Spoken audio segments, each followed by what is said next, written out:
I'm sitting in the dugout of the Little Hocking Elementary School. Baseball fields right here is where I used to play baseball when I was in the Little League, Pony League. And I grew up here. And baseball, like for so many of us, was a part of our lives. And this place right here was a part of my life, greatly a part of my life. I grew up here. I played ball here. I made friends here. Back beyond this camera is where my elementary school used to be. It's since been torn down. Consolidation got it, like it's gotten a lot of yours. I know two people that used to play college baseball, which I think tells you they were pretty phenomenal athletes. And I have a friend who constantly dismisses the game today. He doesn't like the changes. He doesn't like the things that players do now. He's old school, like I am. And I share a lot of those beliefs and values and traditions. And I'm older too. I'm actually older than he is. I'm pretty old school. I'm kind of a dinosaur, and I've been that way for a long time.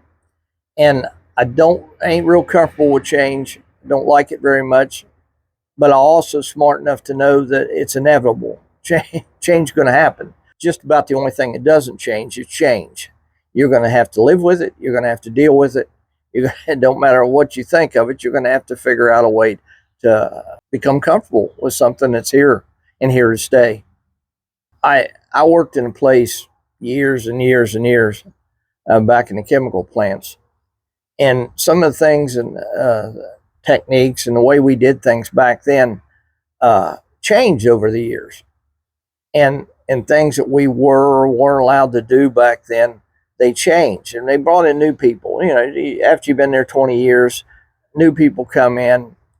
And you're inclined to turn around and say, well, kids do things different. We didn't do things like that. We've been fired for stuff like that back when we were younger.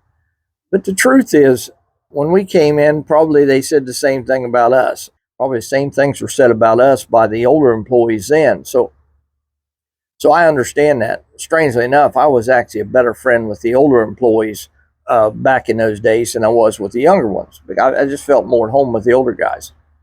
But I understand that. And I used to do that. I'm old school. I used to say that, well, they'd have fired us if we'd done that. But, at some point, you just sound like a grumpy old man. And I may be one. But I finally realized, and I saw some of the things that changed, that they allowed them to do that we couldn't have got by with back then, that were not bad. They didn't hurt our workplace. They didn't change the work we were doing. Maybe sometimes made it a little bit more comfortable, maybe more pleasant. Back when I started work, you couldn't listen to a radio. It wasn't allowed you had one. And by the time I retired, everybody had a radio in there. They had radio playing while we worked, and maybe I didn't always care for the stations they tuned it into, because I didn't always get a vote, or my vote was sometimes overpowered by democracy. It was still different. And it didn't make a bad thing. And what I found out was it oftentimes allowed me to listen to something, maybe a baseball game or something, that I wouldn't have got to hear, maybe a football game. I finally realized this ain't necessarily a bad thing. Change doesn't necessarily hurt you. I was a huge baseball fan when I was a kid. I mean, I'm sitting in a dugout. I mean, it just feels good to sit here because it's been so long since I sat in a dugout with my other teammates and other kids I grew up with. And it takes me back a little bit. But I loved baseball as a kid growing up. I could have told you every player on the Cincinnati Reds, probably most of the other major league teams at that time, because before free agency really hit, and players weren't moving around back then like they do now. And I knew every player on the Cincinnati Reds. I love baseball. I'd sit up in my room, and when the Reds were playing on the West Coast, I'd be laying there in the dark late at night, a little light from the transistor radio glowing, and only light in the room. And I listened to those games late in the night. I'd hear Pete Rose and Johnny Bench, Tony Perez, Joe Morgan, and so many of those things. Marty Brenneman, Al Michaels, some of the announcers, of course, Joe Nuxall, who was one of the youngest, I think the youngest pitcher in the major leagues for a long time to ever pitch in the majors. And Joe Nuxall, I always remember he always did the start of the game broadcast, and at the end of it, he always closed, "Well, this is the old left-hander, rounded third and heading for home. Good night, everyone." And I heard that for years, and it was just a peaceful, comfortable thing that you're used to. Well, some of that don't exist now. Nuxall's gone. Joe Morgan's gone. The Reds I followed are getting way up in age. I had the privilege of seeing Johnny Bench's museum this past March, which was a big thrill for me. Go through Bangor, Oklahoma, and see where he lived. But I've also realized that baseball, like everything else, is going to change. After Jackie Robinson came into major leagues and finally broke the color barrier that they had for so long, I'm sure many of the players of that time felt like the game was changing and they were being shoved out. There wasn't going to be any room for white players anymore. The great white players still made the teams, and great black players could make the teams now. And teams were better because they were brought into the game. So the game was improved by change. It became a much better game to watch, a much better market, a much better product on the field. Change was a good thing for baseball, and it was a good thing for America. The integration of society made us a better nation, a stronger nation, and that was a change. And I'm sure some of the older players felt like the game was changing. I don't like this new baseball game.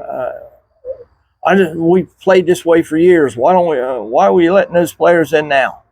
And I'm sure there was a lot of that. And no doubt Jackie Robinson suffered the brunt of it. In 2018, my dad and I were big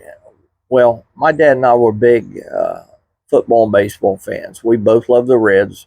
We loved the West Virginia Mountaineers. We used to go to a lot of games together, particularly the Mountaineer games. I took him quite often. And we'd go to the Cincinnati Reds games occasionally. And I could talk baseball and football with my dad. And nobody else in the family really had the interest in these things that Dad and I did. And then when Dad got killed in 2018, I realized I didn't have anybody to talk about these things with in this last plant I worked at. And I'd go through Point Pleasant, West Virginia, and buy a Charleston Daily Mail.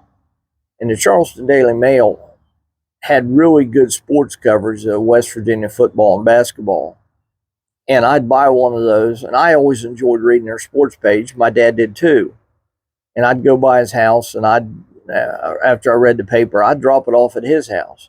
When Dad found that Charleston Daily Mail on his doorstep, he always knew who it came from because I was the only one of us kids that really had an interest in it and knew that he did.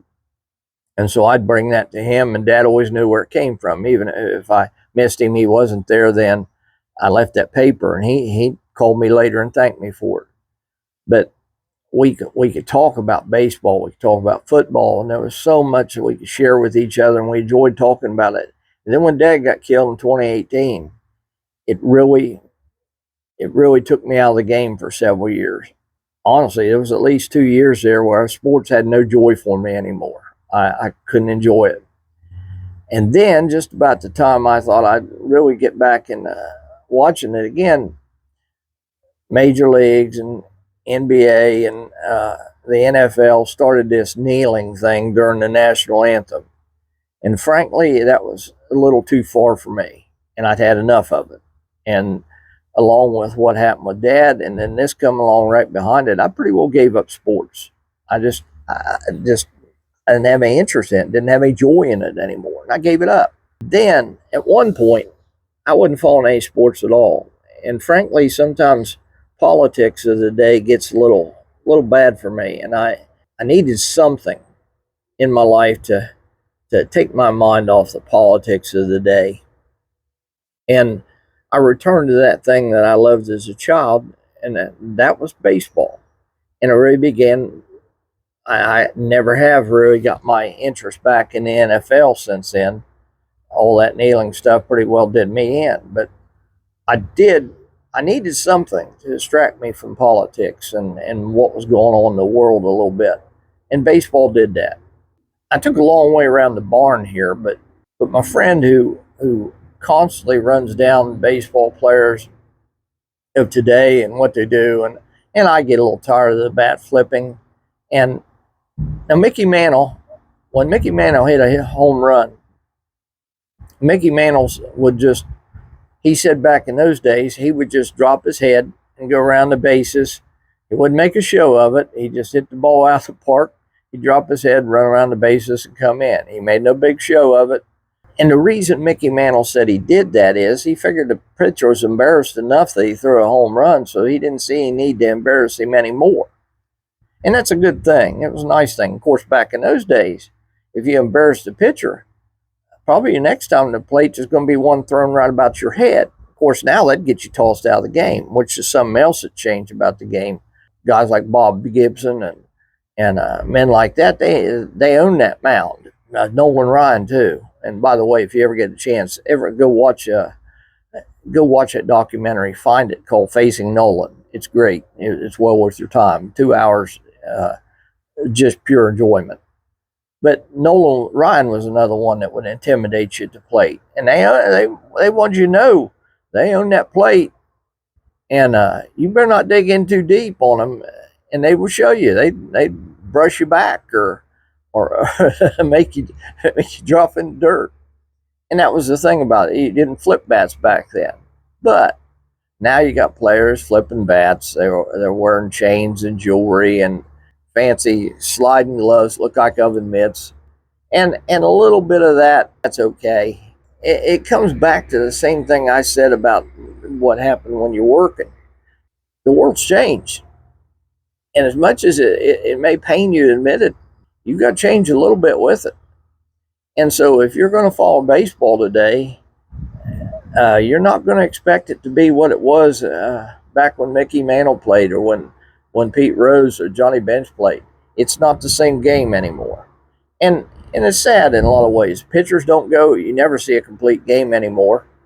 You're probably never going to see a no-hitter or a perfect game by one pitcher. That probably never happened because they pull them they throw about 100 pitches and they're looking to get them out. Now, granted, they may throw a little faster now, but I still, Nolan Ryan threw the opening pitch out on a game here a couple years ago, and he was 63 years old when he did it, and he threw the ball 85 miles an hour. So don't tell me that a pitcher's arm can't do that today if they take care of themselves the way guys like him and Steve Carlton and Bob Gibson and people that day did it. We could do it today. But anyway, that's another change in baseball I'm still having to adapt to. But I also, in 1947, Jackie Robinson was admitted into major leagues. It was the first time that a black player had ever been admitted into major leagues. Jackie Robinson faced a lot of abuse, a lot of profanities, a lot of ill treatment, and to break into the major leagues and open the door for black players in Major League Baseball.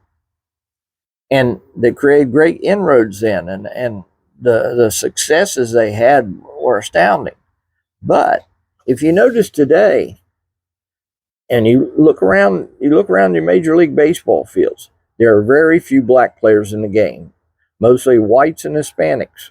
And the reason for that, I believe, is that the game doesn't appeal to black players anymore. Most of them are going to football. They're going to basketball. Some of that's our TikTok world, faster paced, and maybe our attention spans aren't what they were then. Baseball's kind of a cerebral game. There's a lot of things to baseball to play it right. You know, knowing to hit the cutoff man, knowing who is the cutoff man, knowing what base to cover during a rundown of a player, not leaving a base open. And so, with all the changes today, there's still some things that remain the same. But black players aren't aren't Major League Baseball as much anymore. After Jackie Robinson did all of what he did and suffered all he suffered to open the door to black players in Major League Baseball, they're not playing it. And I think the reason is that the game just doesn't appeal to them the way it did before. It's not as exciting. It doesn't most of the time make as good a highlight reels. Every time up and down the court, a basketball player can make a dunk or a great rebound or a great shot. And football teams, something going on every play. In baseball, you may sit there a good while before you see a phenomenal play, but the game's different. And I think maybe in our social media world, that's taken a lot of the excitement and interest out of the game. And that's why I think these changes, although you may not like some of them, and I can tell you which ones I don't, but these changes are probably good for the sport. They may save the sport. Let me give you, for instance, Cincinnati Reds has a 22-year-old player named Ellie De La Cruz. Now, if you haven't heard of Ellie De La Cruz yet, you probably don't watch Sports Center or see anything very much anymore about sports. Ellie De La Cruz is quite possibly the most exciting player in Major League Baseball today. The kid's about 6'6". He runs incredibly fast. He's a good athlete. He hits good. He hits for power and distance. And he has the chains and everything. In one game, on about 2 pitches, I saw him get on base. He stole second. He stole third base. And then when they wasn't watching too close, he stole home. All right there in one inning. And that's the kind of stuff that makes Major League Baseball interesting. And a lot of kids today, maybe ain't Cincinnati Reds fans, but they got an Ellie De La Cruz jersey because Ellie has created interest in the game. And he's a marketing tool. Basketball and football kind of have emotion. You're allowed to show emotion in those games a little bit. You get a touchdown, but for the most part, you sack a quarterback, you get a little emotional about it. Baseball hasn't had that, and I think that might be why it doesn't appeal to kids the way it used to. There's some other factors involved that I'm not going to get into that will take much longer to discuss. But Ellie De La Cruz is creating an interest in the game of Major League Baseball. Now, he's Hispanic, but young kids are watching him. White kids, Hispanic kids, black kids. And that could create a thing where players might get more involved in the game once again. And that's a good thing. And so if Ellie wears his chains and things on the diamond, it may not be the way I see it, and it may not be something I think you should do, but the kid's fun to watch. And if you watch him for a while, you realize just how fun he is to watch. Does he make some mistakes and screw up at times? Yes, you bet he does. He does some things that he probably ought to get his backside chewed out by the manager. But that he wins more games than he'll cost you by the way he plays.